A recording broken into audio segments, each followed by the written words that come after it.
చదివే సమాజంలో అందరికీ గౌరవం పెంచుతుంది. ఆ చదువు వల్లే తాను ఈ స్థాయిలో ఉన్నానని మంత్రి పొంగూరు నారాయణ అన్నారు. నిరుపేదలకు నాణ్యమైన విద్యను అందించినప్పుడే నా లక్ష్యం నెరవేరుతుందన్నారు.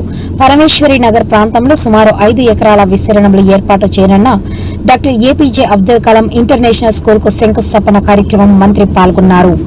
నగరంలోని 15 పాఠశాలను అభివృద్ధి చేసే విధంగా పలువురు దాతలు సహకారం తీసుకోవడం జరిగిందన్నారు. అబ్దుల్ కలాం పేరుతో ఇంటర్నేషనల్ స్కూల్ ఏర్పాటు చేయడం సంతోషకరంగా ఉందని, సిటీలోని ప్రభుత్వ హైస్కూల్ రూపురేఖలు మార్చేస్తున్న మంత్రి నారాయణకి అబ్దుల్ అజీజ్ ప్రత్యేక ధన్యవాదాలు తెలిపారు.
ఎలక్షన్స్ ముందు 19లోను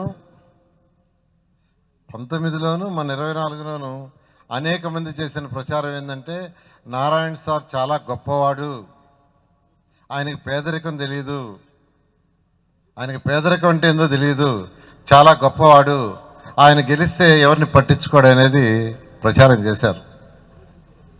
అయితే నేను పెద్ద మాట్లాడాల. నిజంగా పేదరికం తెలిసిన నేను, వాళ్ళు కాదు. వాళ్ళకేం తెలుసు పేదరికం? ఎంఎస్సి దాకా తాటాకల గుడిసెలో అరుణాచలపురంలో ఉండింది నేను 1979 ట్యూషన్ స్టార్ట్ చేసింది ప్రొఫెషన్లో తాటాక గుడిసెలోనే. ఆ తర్వాత రేకులు, ఆ తర్వాత బిల్డింగ్. ఒక ప్రైవేట్ బస్ కండక్టర్ కుమారుడిగా పెరిగినవాడిని. ఆయన చదివింది 8వ తరగతి మా నాన్నగారు, మా అమ్మ చదివింది 7 ముద్ర. మేము ఉద్యోగులకు వచ్చిన సిగ్నేచర్ నేర్పించాం. సో పేదరికం అనేది నాకు తెలుసు, వాళ్ళకెవరికి తెలీదు. ఆ బాధ లేని అందుకనే నేను ఈరోజు స్టేజ్లో ఉన్నానంటే చక్కగా చదువుకోబట్టి మా తల్లిదండ్రులు చదివించారు. మా అమ్మగారు ప్రత్యేకంగా స్పెషల్గా మేము సాయంకాలం చదువుకాడు కూర్చుంటే పక్కనే కూర్చునేది. కూర్చొని వాళ్ళు ఎలా చదువుతున్నారు చూడండి, వీళ్ళు ఎలా చదువుతున్నారు చూడండి అని స్పెషల్గా చెప్పేది. ఆ తర్వాత నారాయణమూర్తి గారు అని ఉండారు, ఆయన మా గురువు గారు. ఆయన దాదాపు 8th క్లాస్ నుంచి చెప్పారు స్పెషల్గా. ఆయన చెప్పిన దాంతో నాకు యాక్చువల్గా ఒక ఫౌండేషన్, స్ట్రాంగ్ ఫౌండేషన్ వచ్చింది. సో పేదరికం నుంచి వచ్చి చక్కగా చదువుకొని విఆర్ కళాశాలలో 3 సంవత్సరాలు డిగ్రీ యూనివర్సిటీ ఫస్ట్, అదేవిధంగా ఎస్ యూనివర్సిటీలో MSc 2 years university first, gold మెడలిస్ట్ని. సో చక్కగా చదువుకోబట్టి ఈరోజు ఉన్నత స్థితికి వచ్చా. అందుకనే ప్రతి పేదవాడు బాగా చదవాలి, చక్కగా చదవాలి, వాళ్ళకి మంచి ఎడ్యుకేషన్ ఇవ్వాలనే ఉద్దేశంతో ఈరోజు కంకణం కట్టుకొని పనిచేస్తున్నారు. దాదాపు 200 కోట్ల రూపాయలు నెల్లూరులో స్కూల్స్ స్పెండ్ చేస్తున్నాం. 200 కోట్ల రూపాయలు, అంతా ఇంత కాదు.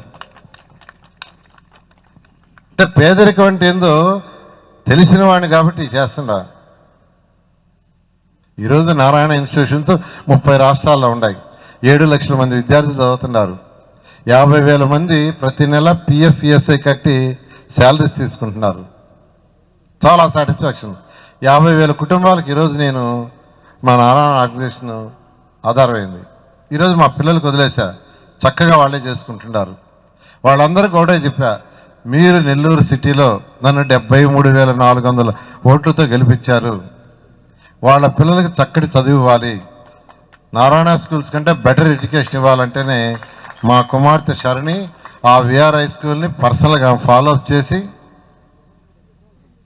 బిల్డింగ్ రెనోవేషన్ నుంచి ప్రతి రూమ్ ఎలా ఉండాలా, ఏ కలర్ ఉండాలా, ఏ రూమ్లో ఏ ఎక్విప్మెంట్ ఉండాలని తన టీం మొత్తం ఢిల్లీ నుంచి హైదరాబాద్ పిలిపించి తను చేసింది. అందుకని ఈ స్కూల్ కూడా నెల్లూరులోని 15 స్కూల్స్ అదేవిధంగా చేయమన్నాను. ఈ స్కూల్ ప్రత్యేకంగా ఆమెకి అప్పచెప్పా. ఆమె నైటే వచ్చింది అమెరికా నుంచి. నైట్ అమెరికా నుంచి వస్తే ఇవాళ రాలేనంటే చాలా ఇంపార్టెంట్ ఇది అది. కాబట్టి ఈ యొక్క సీఎం రమేష్ వారి యొక్క సపోర్ట్తో, నారాయణ గ్రూప్ సపోర్ట్తో ఈ స్కూల్ని బ్రహ్మాండమైన స్కూల్గా చేస్తాం. ఎందుకంటే పేదలు, నిరుపేదలు ఎక్కువ మంది నా కంటితో చూసింది 42వ డివిజను, 43వ డివిజను, 48వ డివిజను, పక్కన డివిజన్స్.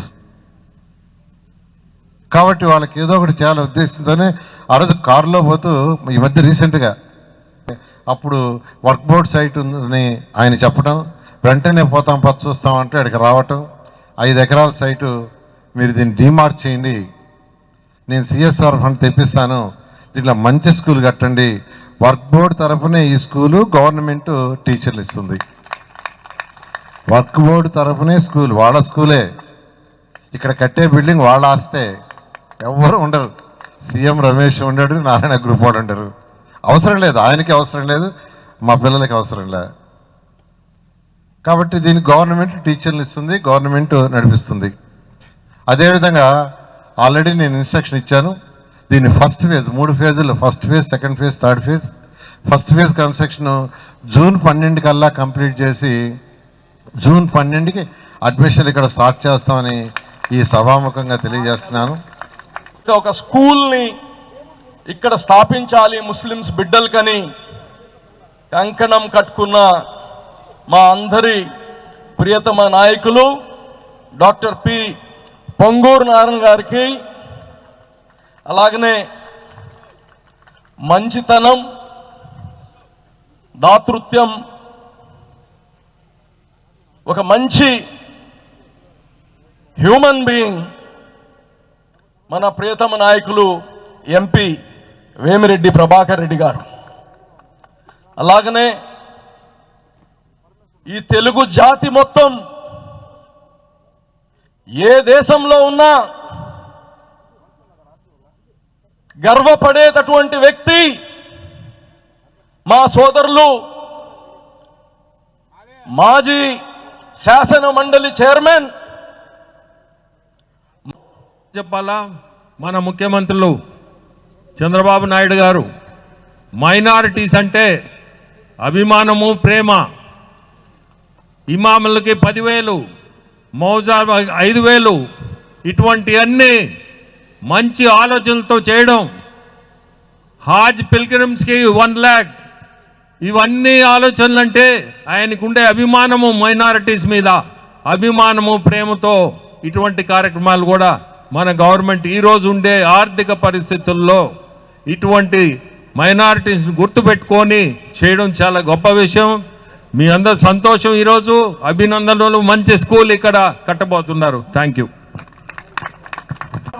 కోట్లాది విలువ చేసే వక్తపూర్ స్థలంలో అబ్దుల్ కలాం ఇంటర్నేషనల్ స్కూల్ అనేది నెల్లూరు ప్రజలకి రాష్ట్ర మంత్రి పొంగూరు నారాయణ గారు, వక్తపూర్ చైర్మన్ అబ్దుల్ అజీజ్ గారు ఇచ్చిన వరంగా నేను భావిస్తా ఉన్నా.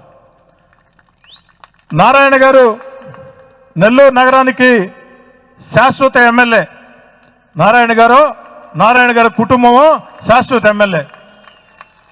వేమిరెడ్డి ప్రభాకర్ రెడ్డి గారు నెల్లూరుకి శాశ్వత ఎంపీ. మరి వేమిరెడ్డి ప్రభాకర్ రెడ్డి గారు ఆ కుటుంబం, అది ఎలానో మళ్ళీ చెప్తా. ఈ యొక్క స్కూల్ సందర్భంగా కొన్ని అభ్యర్థులు ఉన్నాయి నాకు నారాయణ గారి దగ్గర. అవన్నీ నేను ముందు మాట్లాడదాం అనుకుంటే నా మిత్రుడు అని చెప్పే ఆత్మబంధు అబ్దుల్ అజీజ్ ఆఖరిలో నా మైక్ ఇచ్చాడు. అయినా కూడా నారాయణ గారిని మాత్రం దయచేసి సార్ నా కోసం మళ్ళీ 2 నిమిషాలు టైం కేటాయించండి. ఎందుకంటే నెల్లూరు రూరల్ నియోజకవర్గ ప్రజల పక్షాన, నెల్లూరు రూరల్ నియోజకవర్గ ప్రజల ఆకాంక్షల పక్షాన ఆ విషయాల్లో నేను కాస్త కఠినంగా ఉంటా. తమ్ముడినైనా, భార్యనైనా, కూతురు అయినా సరే ఆ విషయంలో మాత్రం నేను కఠినంగా ఉంటా. ఆ విషయంలో నెల్లూరు రూరల్ నియోజకవర్గ ప్రజల సంక్షేమం లక్ష్యమే. వారి అభివృద్ధి, వారి ఆకాంక్షల కోసం నేను ఎందాకైనా సరే, ఎక్కడి దాకైనా సరే బతిమలాడతా, అభ్యర్థిస్తా, పోరాటం చేస్తా. ఎందుకంటే ఎక్కడో అది నా జెనెటిక్ ప్రాబ్లమో, లేకుంటే నా లోపమో నా ప్లస్ పాయింటో నా మైనస్ పాయింటో నాకు తెలియదు, కానీ చాలామంది రాజకీయ నేతలతో నాకు సమస్య వచ్చింది ఎక్కడంటే అక్కడే సమస్య వచ్చింది. కాస్త నేను కఠినంగానే ఉంటా ఆ విషయంలో మాత్రం, రూరల్ నియోజకవర్గ ప్రజల పక్షాన మాత్రం. అమ్మా శరణి, విఆర్ఎస్ స్కూల్ అద్భుతంగా చేశారమ్మా, దాంట్లో ఎలాంటి అనుమానం లేదు. కానీ విఆర్ఎస్ స్కూల్లో నెల్లూరు రూరల్ నియోజకవర్గానికి చాలా అన్యాయం జరిగిందమ్మా. 95% నెల్లూరు సిటీకి ఇచ్చి 95% సీట్లు నెల్లూరు సిటీకి ఇచ్చి 5% సీట్లు నెల్లూరు రూరల్కి ఇచ్చారమ్మా. అది కూడా నారాయణ గారిని నేను రిక్వెస్ట్ చేసుకున్న తర్వాత, కాబట్టి ఇక్కడ రూరల్ నియోజకవర్గం కాబట్టి అక్కడ జరిగినట్టు 90% నెల్లూరు రూరల్కి 5% సిటీకి ఈ మాట నేను మాట్లాడను, అలా మాట్లాడే పరిస్థితి కాదు. ఖచ్చితంగా అక్కడ జరిగిన నష్టానికి నారాయణ సార్ శరణి మీకు బాధ్యత పెట్టారు కాబట్టి అక్కడ మా రూరల్కి జరిగినటువంటి నష్టాన్ని ఖచ్చితంగా కాస్త ఈ స్కూల్లో భర్తీ చేస్తారని చెప్పని పక్షాన మనస్ఫూర్తిగా అభ్యర్థిస్తున్నా. నా యొక్క అభ్యర్థన నిజాయితీ ఉంటే ఒక్కసారి అందరూ చప్పట్లు కొట్టాలని